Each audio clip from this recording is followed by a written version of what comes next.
देख रहे होंगे, कभी भाजपा, कभी सपा, फिर कभी अपनी पार्टी, फिर कभी तीसरा मोर्चा बना रहे हैं। तो लगातार हाथ पैर मार रहे हैं इस उम्मीद में कि कोई कहीं ना कहीं तीर निशाने पर लग जाए। लेकिन मायावती एक ऐसा उनका सपोर्ट सिस्टम थी जो उनको आगे लेकर गई, मंत्री पद तक आगे लेकर गई। एक समय ऐसा था जब ये बीएसपी में नंबर 2 के नेता माने जाते थे। आप देखिए, वो सपा में रहे, बसपा में रहे, बीजेपी में रहे, अपनी पार्टी बनाई, निर्दलीय रहे, यानी कि हर घाट घाट का पानी वो पी चुके हैं। अब ऐसे में बसपा की तारीफ करना या मायावती जी की तारीफ करना, आकाश आनंद को बधाई देना और उनको ये भी कहना कि भाई नए हैं, इनको और जिम्मेदारी देनी चाहिए, ये दर्शाता जरूर है कि उत्तर प्रदेश में, क्योंकि उनको भी ओबीसी वोट बैंक हो गया, अल्पसंख्यक वोट बैंक हो गया और दलित वोट बैंक में भी जो गैर जाटव और जाटव है उस पर अपनी मजबूत पकड़ रखनी है। और स्वामी प्रसाद मौर्य वही काम कर, ये वही मौर्य हैं जो आज़ाद से मिलते हैं, आज़ाद इनके लिए प्रचार प्रसार करते हुए नजर आते हैं। लेकिन चुनावों में क्या हशर हुआ ये सबने देखा। तो ऐसे में बड़ा सवाल ये बन जाता है कि खुद के बूते एक अलग पार्टी, एक अलग राजनीति खड़ी करने का प्रयास करने वाले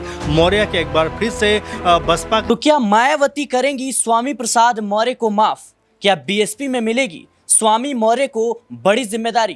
क्या स्वामी प्रसाद मौर्य आकाश आनंद के साथ मिलकर बीएसपी में काम करेंगे? दर्शकों, इस वक्त उत्तर प्रदेश की राजनीति में एक बार फिर से चर्चा उस नाम की हो रही है जिस नाम को लेकर यह कहा जाता है कि उन्होंने एक वक्त पर मायावती पर यह आरोप लगाया था कि मायावती टिकट जो है पैसे से देती हैं, यानी टिकट बेचती हैं। और वही अब स्वामी प्रसाद मौर्य यह कह रहे हैं कि मायावती अब तक की सबसे बेस्ट उत्तर प्रदेश की मुख्यमंत्री रही हैं। आखिर क्या वजह है? क्या स्वामी प्रसाद मौर्य बीएसपी में बड़ी जिम्मेदारी चाहते हैं? और क्या मायावती भी अब स्वामी प्रसाद मौर्य को माफ करेंगी? क्योंकि स्वामी प्रसाद मौर्य ने जब बीएसपी से बगावत की उस वक्त कई गंभीर आरोप लगाए। यहां तक कह दिया कि मायावती पैसे लेकर टिकट बेचती हैं, चाहे वो लोकसभा का चुनाव हो, विधानसभा का चुनाव हो। लेकिन अब मायावती को बेस्ट सीएम बोल रहे हैं। आखिर इसके पीछे की वजह क्या है? और सबसे बड़ा सवाल कि क्या आकाश आनंद कहीं ना कहीं स्वामी प्रसाद मौर्य को बर्दाश्त करेंगे? क्योंकि आकाश आनंद के खिलाफ भी मायावती का रुख कुछ खास नहीं रहा है। बीते कई दिनों से कई बार पार्टी से बेदखल हुए, फिर वापसी हुई, फिर नेशनल कोऑर्डिनेटर बना दिए गए। लेकिन अब आकाश आनंद की भूमिका बढ़ रही है। बहुजन समाज पार्टी जहां इस बात की तलाश में है कि जो उनका जनाधार खो गया है, गुम हो गया है, उसकी तलाश की जाए और फिर से पार्टी को मजबूत किया जाए, जमीन पर लोगों से कहीं ना कहीं संवाद की जाए। तो वहीं दूसरी तरफ देखा जाए तो बीएसपी के तमाम जो नेता एक वक्त पर बड़े बड़े हुए करते थे वो किसी और दल का दामन थाम चुके हैं। और यही वो बड़ी वजह है कि कहा यह जा रहा है कि स्वामी प्रसाद मौर्य की बीएसपी में वापसी होगी। स्वामी प्रसाद मौर्य की वापसी ही नहीं बल्कि बीएसपी में उन्हें बड़ी जिम्मेदारी मिलेगी। आखिर क्या इसकी संभावनाएं हैं? न्यूज़ रूम में तमाम सहयोगी हैं, उनसे बातचीत करेंगे, समझने की कोशिश करेंगे कि आखिर बीएसपी में इस वक्त स्वामी प्रसाद मौर्य को लेकर चल क्या रहा है। क्योंकि एक बात तो साफ है कि अब स्वामी प्रसाद मौर्य मायावती से माफी मांगने को तैयार हैं, बीएसपी में वापसी चाहते हैं। और यहां तक उन्होंने कह दिया कि मायावती अब तक की उत्तर प्रदेश की सबसे बेस्ट सीएम है।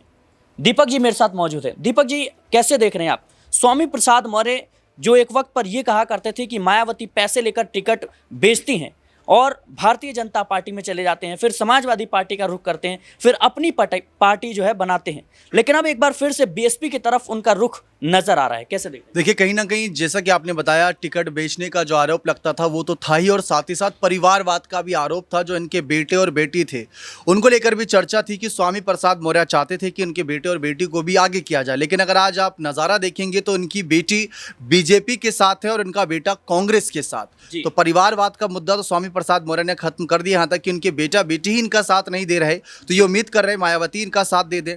अगर हम देखें तो स्वामी प्रसाद मौर्य का कहीं ना कहीं एक अलग नजरिया है। वो विधानसभा चुनाव के नजरिए से एक तीसरा मोर्चा बनाना चाहते हैं। उसी तीसरे मोर्चे के लिए उन्हें एक राष्ट्रीय पार्टी की, एक बड़ी पार्टी की आवश्यकता पड़ेगी। और 9-10% वोट बैंक भी अगर आज मायावती के पास मौजूद है तो वो कम नहीं है। तो ऐसे में अगर मायावती वो तीसरा मोर्चा बनाती है, क्योंकि हम देख चुके हैं मायावती को बहुत से राज्यों में, हाल ही में अगर जितने भी राज्यों की बात करें, लगातार नुकसान होता जा रहा है। अब बिहार में भी ऐसी ही चर्चा है कि वहां पर भी तीसरा मोर्चा वो बना सकती हैं, जिससे कि पार्टी की जो राष्ट्रीय पार्टी की सदस्यता है वो बची रहे। और वही चीज उन्हें यूपी में करनी होगी, क्योंकि यूपी से ही इनकी शुरुआत हुई थी। तो स्वामी प्रसाद मौर्य ने इनकी पार्टी में रहते हुए कई काम किए थे, लेकिन जब स्वामी प्रसाद मौर्य को लेकर बीएसपी के कई बड़े नेताओं से पूछा गया तो उनका सबका ये कहना था कि जब तक वो इस पार्टी में नहीं आए थे तब तक उनकी कोई पहचान नहीं थी, और जब इस पार्टी से गए तब भी उनकी कोई पहचान बन नहीं पा रही। क्योंकि आप भी देख रहे होंगे, कभी भाजपा, कभी सपा, फिर कभी अपनी पार्टी, फिर कभी तीसरा मोर्चा बना रहे हैं, तो लगातार हाथ पैर मार रहे हैं इस उम्मीद में कि कोई कहीं ना कहीं तीर निशाने पर लग जाए। लेकिन मायावती एक ऐसा उनका सपोर्ट सिस्टम थी जो उनको आगे लेकर गई, मंत्री पद तक आगे लेकर गई। एक समय ऐसा था जब ये बीएसपी में नंबर 2 के नेता माने जाते थे। अगर आज कहा जाए कि अगर बगावत नहीं होती तो शायद ये दूसरे नंबर के नेता की जगह पहले नंबर के नेता भी बन सकते थे। लेकिन कुछ खामियां थी, कुछ आरोप थे, प्रत्यारोप थे जो इनकी राजनीतिक इच्छाएं थी। जैसे समाजवादी पार्टी में भी अखिलेश ने चुनाव हारने के बावजूद इनको महासचिव का पद दिया, जबकि उसके लिए शिवपाल को कितने सालों का इंतजार कराया, लेकिन इनको फिर भी हार के बावजूद पद दिया गया। लेकिन स्वामी प्रसाद मौर्य को हार के बावजूद महासचिव बनाए, लेकिन जब राज्यसभा का टिकट नहीं मिला तो अपनी नाराजगी जताते हुए तुरंत ही पाला बदल दिया। लेकिन अब बात मायावती के फैसलों की बात करें तो मायावती भी अपने पुराने साथियों की तलाश में, क्योंकि उनको भी ओबीसी वोट बैंक हो गया, अल्पसंख्यक वोट बैंक हो गया, और दलित वोट बैंक में भी जो गैर जाटव और जाटव है उस पर अपनी मजबूत पकड़ रखनी है, और स्वामी प्रसाद मौर्य वही काम कर सकते हैं। बिल्कुल दर्शकों, स्वामी प्रसाद मौर्य का एक वक्त पर काफ़ी ज़्यादा कह सकते हैं कि लोकप्रियता हुआ करती थी और उनका जनाधार भी था, लेकिन बीते कई चुनाव में लगातार उन्हें असफलता मिली है। खास तौर पर देखा जाए तो उन्होंने समाजवादी पार्टी के साथ भी अपनी किस्मत आजमाया, लेकिन वहां पर भी कामयाबी नहीं मिली।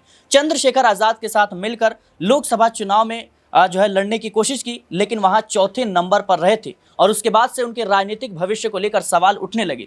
लेकिन बड़ा सवाल यह है कि आकाश आनंद, जिनको लेकर यह कहा जाता है कि वो पुराने नेताओं से, खासतौर पर बड़बोले नेताओं से नाराज हैं, और यही वो बड़ी वजह है कि अपने जो पुराने नेता हैं उनके खिलाफ वो कहीं ना कहीं एक्शन लेने की तैयारी में थे, और मायावती ने उन्हें साफ तौर पर निर्देश दिया कि जो पुराने लोग हैं उन्हें आपको सम्मान देना पड़ेगा।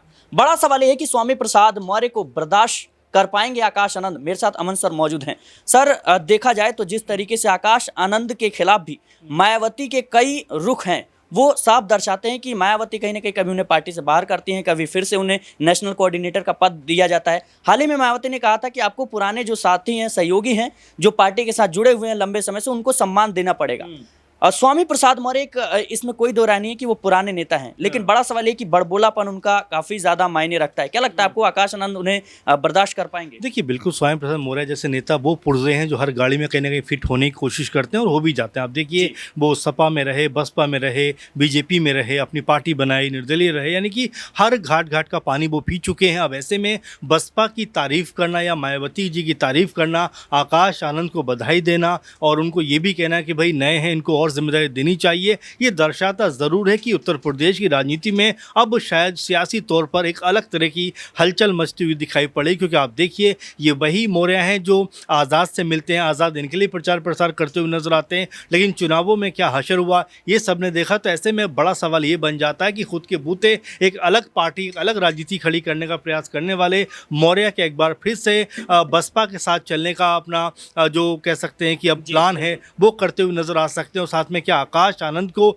एक जो अनुभव की सीख देते हुए दिखाई पड़ रहे हैं, क्या उनके लिए राजनीतिक गुरु का वो काम करना चाहते हैं? क्योंकि वो मायावती की तारीफ तो करते हैं, साथ में ये भी कहते हैं कि अब पहले की तरह मायावती में बात नहीं रही, क्योंकि मायावती जिस तरह से अब ज़मीन पर उतर कर काम कम करती हैं, लोगों के बीच कम रहती हैं, शायद इसीलिए स्वामी प्रसाद मौर्य ने जिक्र किया है कि आकाश आनंद अभी अनुभवी नेता नहीं है, उनको अनुभव अभी लेना है, प्राप्त करना है, अभी बहुत कुछ सीखना है। ऐसे में हो सकता है स्वामी भी अपनी राह यहाँ पर बनते हुए या बनाते हुए देख रहे हैं, क्योंकि मायावती के साथ रहकर स्वामी प्रसाद मौर्य उत्तर प्रदेश के सबसे मजबूत और ताकतवर नेताओं में से एक रहे। फिर बीजेपी में चले गए, फिर सपा में चले गए, फिर अपनी पार्टी बनाई, यानी कि अलग अलग तरह से उन्होंने उत्तर प्रदेश में राजनीति की है। लेकिन अब उनको समझ में आ रहा है कि अगर बसपा के साथ रहा जाए तो उनकी राजनीति की जो राह है वो आसान हो सकती है। और साथ में जो उनकी बयानबाजी रहती है सवर्ण और दलित को लेकर, वो भी हमेशा चर्चाओं का विषय बनी रहती है। इसलिए भी ये कहा जा रहा है कि मौर्य हो सकता है कि एक बार फिर हाथी की सवारी करते हुए दिखाई पड़े